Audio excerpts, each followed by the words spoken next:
大家好，我们今天收到这个500G 的硬盘，这种很老的硬盘啊。我们先通电试一下啥问题。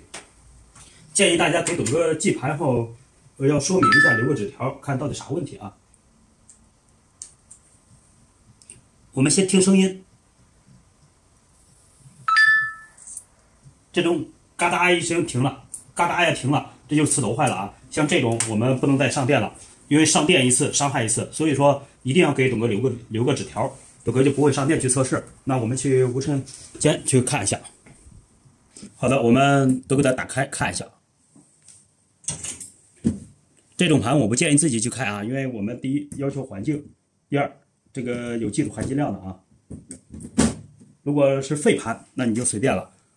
我们自己想练习这个开盘，我估计最少得拿200块硬盘去练习啊，不然的话没有200块硬盘练习的情况下，不要自己去换磁头，也不要自己开盘。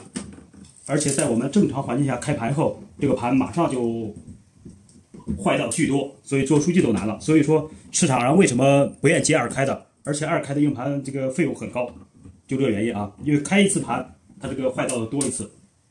就是新的硬盘啊，我们开完盘马上盖上盖，都有大量的坏道，导致电脑卡死啊什么的，数据恢复难度就很大。我们轻轻的给它撬开，我们都在无尘环境下去操作啊，千万不要在自然环境下。看这个盘划伤特别严重，像这种几乎就没有救的啊，就是能恢复也只能恢复一部分。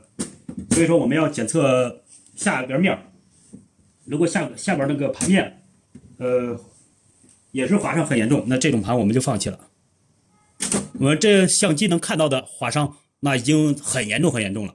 不管我们做什么，工具很重要啊。所以说，我们看一下这底下这个面也是划伤很严重，所以这种盘一般一划伤都好几个划伤，所以没必要保留了。我们上面的面就不要了。为什么不要呢？你要的话，可能把下边面也做不了了。这个完全没希望了，因为几个面全都划伤了。因为这种盘一旦划伤就这样，所以说大家切记啊，一旦有听啊刚才这个硬盘的响声，不要再加电了，再加电会就这样，我们无能为力啊，无法再修复了。本视频到这儿，再见，拜拜。